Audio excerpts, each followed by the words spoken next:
Time now for our rants and raves, starting with Dan. I have a rave for the Newspaper Association of America. A few weeks ago, we were kind of making fun of them because they had this very awkward response to that wonderful John Oliver rant about newspapers, which was really a love letter to newspapers, but the response of the the Newspaper Association was all very huffy and everything. Well, guess what? A few weeks later, they have given themselves a new name. They're now the News Media Alliance.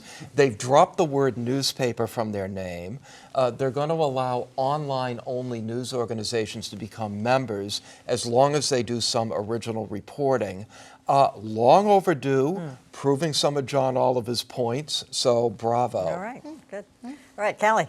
I am giving a rave for Rachel Maddow. Before people who don't like her respond, let me just say that, you know, I have my off and on thing with her, but recently she has been on her game. And in this way, you don't have to watch the whole show or love the whole show, but there's so little context. So she's been using, as I've looked at it, the first part of her show to go really deep in explaining stuff that I didn't get. I didn't know about these Mercers, the family who are really big GOP operatives who are opposing the Koch brothers. This is really, and then the Politico followed up with a huge story about Rebecca Mercer. This is stuff we should know about, how stuff is being funded, these campaigns, what is the impact on the Trump campaign and beyond, because the Mercers, they're with Trump, but they weren't so at the beginning. This has meaning along the way. And she took it from the beginning of where Bob Mercer started and walked us all the way through.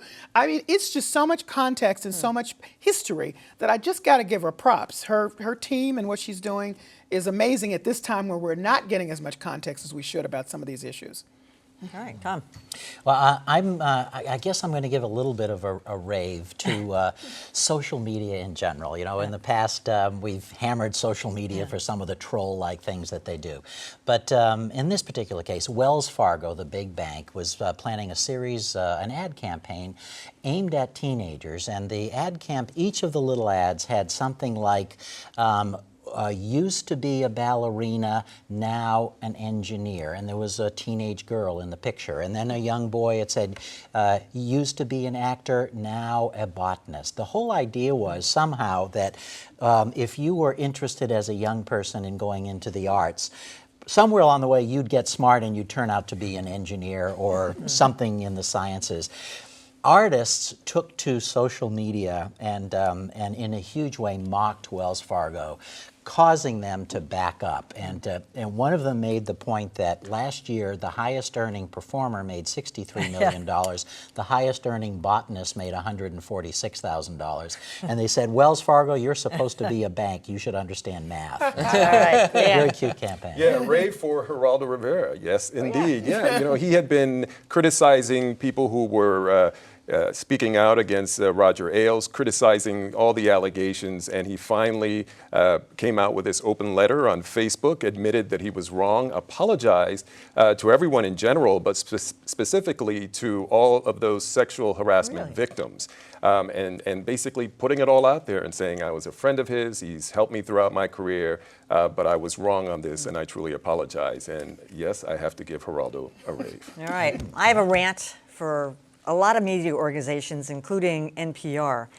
When somebody like Paul LePage, the governor of Maine, says something outrageous, you have to say what he said. Yes. In order to really appreciate, he left that phone message to one of the legislators and called him a blank sucker. Well, you got to put it in, you got to make it clear, because if you just do ellipses or ... you have no idea. Same with the president of the Philippines, who called President Obama an SOB. NPR said, an epithet related to his mother. What? What? I mean, it has absolutely no context for that. You got to say, I mean, these are outrageous things that these people are saying. I would just say the whole thing. I mean, you know, there are FCC rules and all that. Well, we're PBS. We can say what we want. CBS with the president of the Philippines, they spelled it out on the screen with asterisks, but then the reporter said it straight out. What? That's great. I thought it was like, this is bizarre. No, that's great. Good for them. It is. All right. Spoke asterisk. Okay, well, that's it for our show. Tell us what you think. Email us, tweet us, or leave a comment. We're always on at beatthepress.org.